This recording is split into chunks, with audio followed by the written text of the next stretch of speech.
Salut les amis, alors je me présente pour ceux qui ne me connaissent pas, moi je m'appelle Alexis de la chaîne Alex Making. Donc c'est une chaîne YouTube dans laquelle on parle de construction, de maçonnerie, de bricolage en tout genre. Je vous invite à aller faire un petit tour en bas de cette vidéo, vous me direz ce que vous en pensez. Alors aujourd'hui on va parler du métier de maçon, donc je vais répondre à plusieurs questions, notamment est-ce que c'est un métier difficile? Est-ce que c'est destiné à tout le monde? Est-ce que tout le monde peut faire maçon? Combien ça paye? Je pense que ça devrait intéresser pas mal de monde aussi. Et on verra aussi les avantages et les inconvénients de travailler dans la maçonnerie. Je vais vous parler de tout ça en prenant comme référence mon expérience personnelle. Moi j'ai une vraie expérience de terrain puisque ça fait 16 ans que je bosse dans la maçonnerie. Ah oui, 16 ans quand même. J'ai commencé en 2006 en tant que manœuvre. Aujourd'hui je suis chef d'équipe. Et en tout j'ai dû travailler dans à peu près une dizaine d'entreprises du BTP. Alors quand on dit le mot maçon, il faut savoir que déjà ça englobe plusieurs sous-professions. Parce qu'il y a plusieurs catégories de maçons. Alors en premier, on a les maçons qu'on appelle les maçons VRD. Donc les maçons VRD, c'est les maçons du TP. C'est ceux qui font tout ce qui est travaux de voirie, les routes, les réseaux, etc.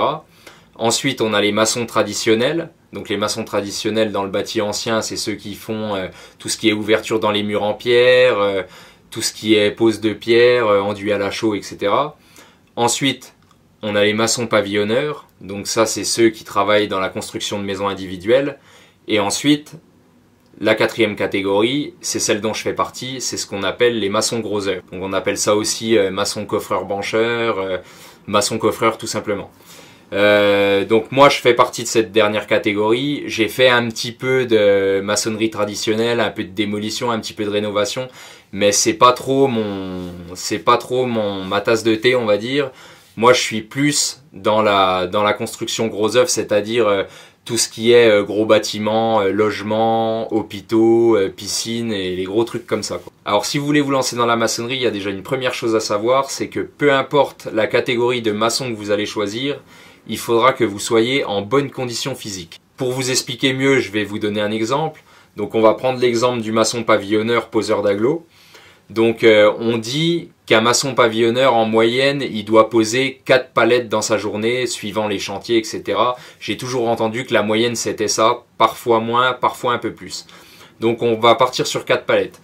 Donc sachant qu'un aglo de 20 à lui tout seul fait 17 kg et qu'on a 60 aglos par palette, ça nous fait 17 kg multiplié par 240 aglos, ça te fait un total d'à peu près 4 tonnes. Rien qu'en poids d'aglos, un pavillonneur va poser à peu près 4 tonnes d'agglos dans sa journée. À ça, tu rajoutes à peu près entre 4 et 600 litres de mortier, ce qui te fait à peu près 1,5 tonne. Donc en minimisant, on va dire qu'un pavillonneur soulève 5 tonnes de charge dans une seule journée. Et je te parle pas du manœuvre qui est en bas de l'échafaudage, qui a par exemple 3 maçons qui sont en train de maçonner à alimenter.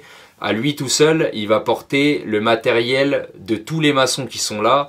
Donc ça te fait à peu près une quinzaine de tonnes en une seule journée. Après, il faut aussi prendre en compte que le matériel, c'est pas seulement l'emmener d'un point A vers un point B, c'est aussi, par exemple, pour le poseur d'agglos, faire des ajustements, c'est-à-dire il pose son agglo, c'est pas il pose son agglo et c'est fini, tu vois.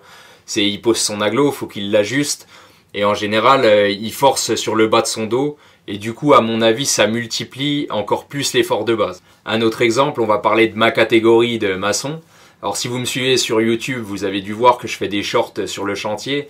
Là en ce moment je suis en train de m'occuper de l'équipe des planchers. Donc voilà, on fait les planchers de 3 bâtiments en même temps. C'est-à-dire on fait le plancher pendant qu'à côté ils font les murs. Dès qu'ils ont fini les murs, nous on fait les planchers, etc. Et ça va être comme ça jusqu'au 5e étage. Donc si vous avez suivi, vous avez vu qu'on a des coffrages en kit pour faire des dalles pleines.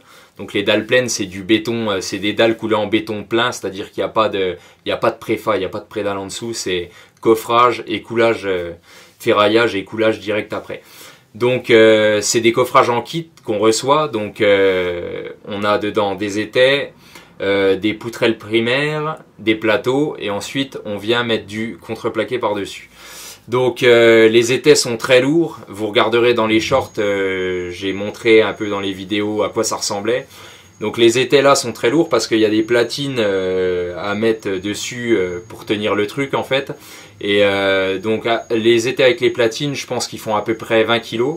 Donc là, faut savoir que un étage fait à peu près 400 mètres carrés, notre étage de bâtiment il fait 400 mètres carrés. Pour couvrir ces 400 mètres carrés, on utilise à peu près 220 étais.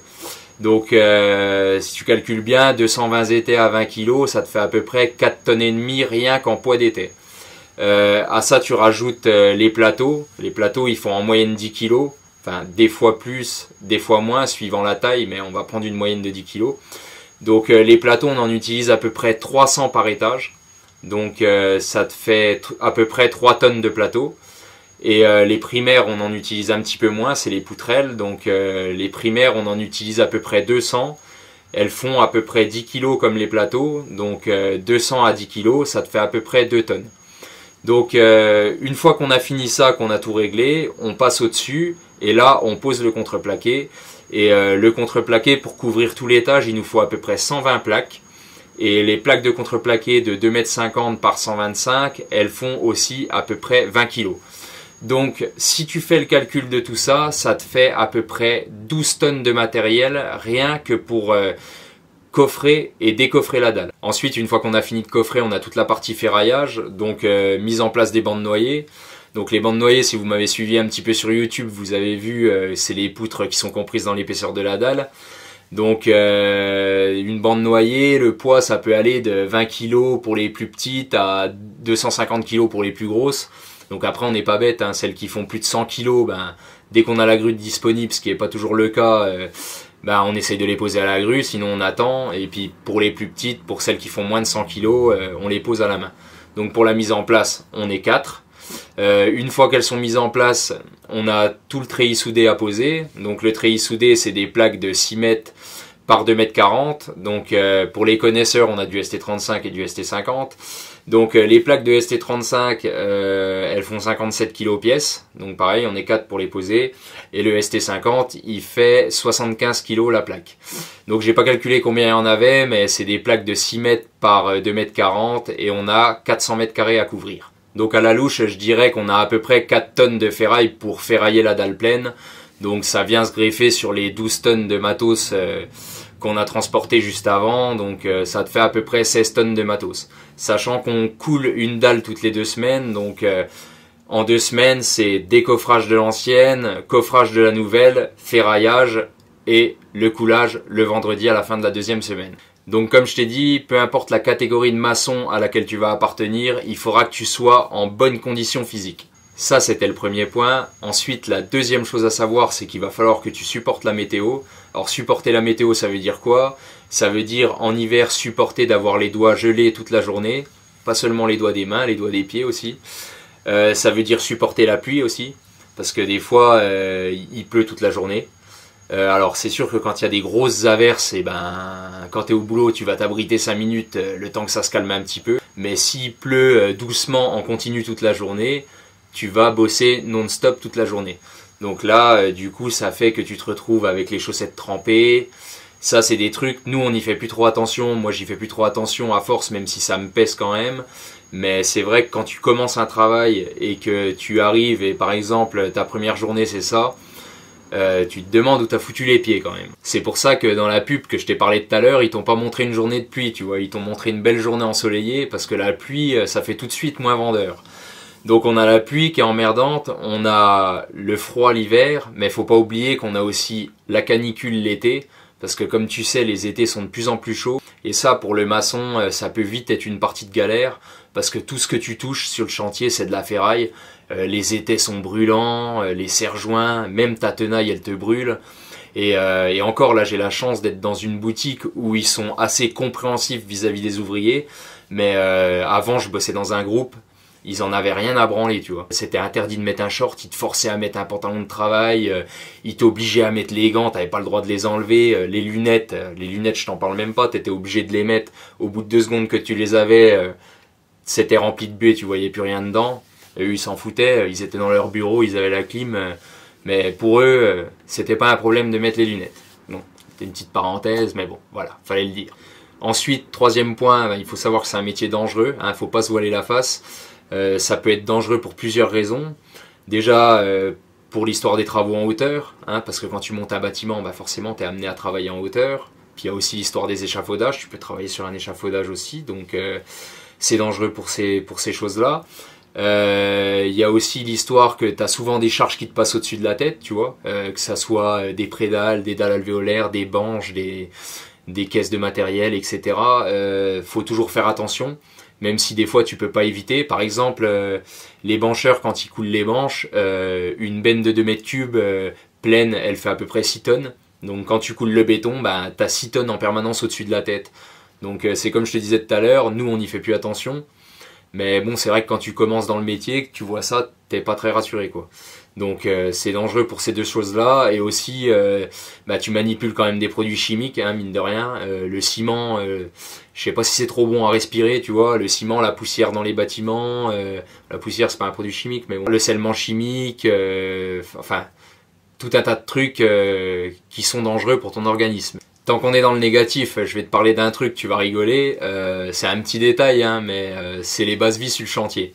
Alors les bases-vie sur le chantier, c'est pas le Ritz, hein. C'est pas le grand luxe, tu vois.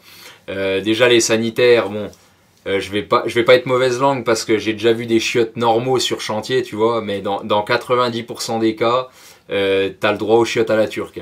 Et puis pas n'importe lesquelles, tu vois, les chiottes à la turque avec la cloison ouverte sur les 50 cm du dessus.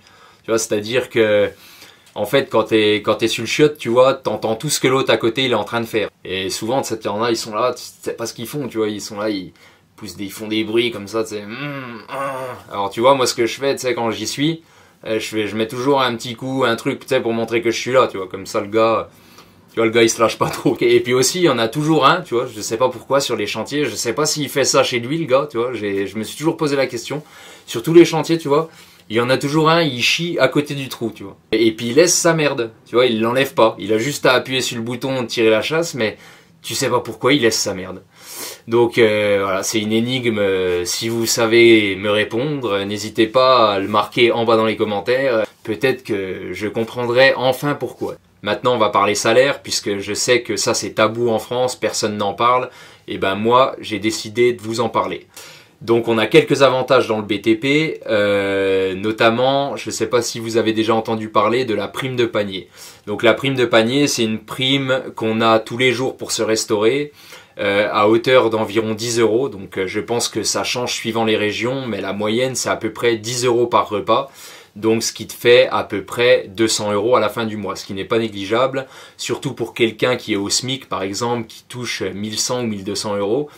200 € en plus à la fin du mois, ça lui fait une grosse différence de salaire, donc c'est quand même pas mal. Ensuite, ce qu'il y a comme avantage, enfin moi je le prends comme un avantage, c'est que dans le BTP, on fait très rarement 35 heures par semaine. Moi je connais qu'une seule entreprise de BTP par chez moi qui fait les 35 heures. Sinon, en général, ça tourne plus aux alentours de 39 heures. Donc 39 heures, ça paraît pas grand-chose, mais sur une semaine, ça te fait 4 heures supplémentaires. Et donc sur le mois, ça te fait à peu près 16 heures sup à 25%. Donc ça fait un petit supplément, ça te fait rajouter à peu près, suivant ton taux horaire, 150 à 200 € sur ton salaire, donc ce qui n'est pas négligeable non plus. Ensuite, au niveau du taux horaire, ça c'est pareil, c'est variable suivant les régions.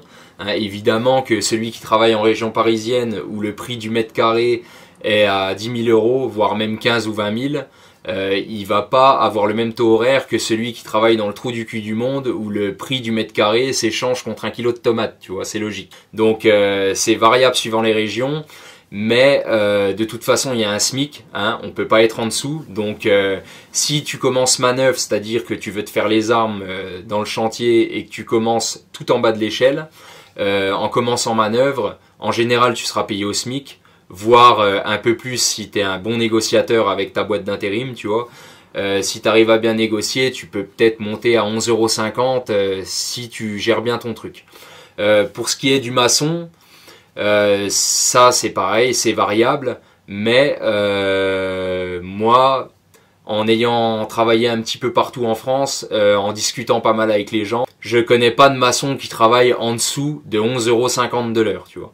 Donc voilà, après de 11,50 €, je pense qu'en région parisienne ça peut monter jusqu'à 16 à 17 €, parfois même plus si tu quittes le territoire, si tu vas travailler au Luxembourg ou en Suisse, alors là tu peux multiplier encore par 2 je pense, hein, je sais pas jusqu'à combien ça peut monter, mais voilà, on est dans cet ordre là. En général un maçon, voilà, Le plus bas de la fourchette, ça serait pour moi 11,50. Le plus haut, ça serait 16 €. Donc après, faut arriver à se situer là-dedans. Je sais, la fourchette est large, mais voilà, tout dépend dans la région dans laquelle vous habitez.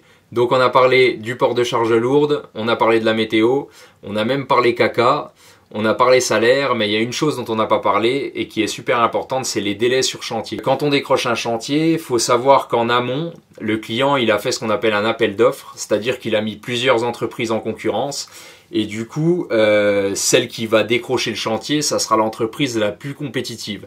Donc ça sera celle qui prend le moins d'oseille pour faire le truc. Qui dit le moins d'oseille dit qu'on va tirer à gauche à droite sur les trucs, donc on va essayer de réduire au maximum le temps du chantier.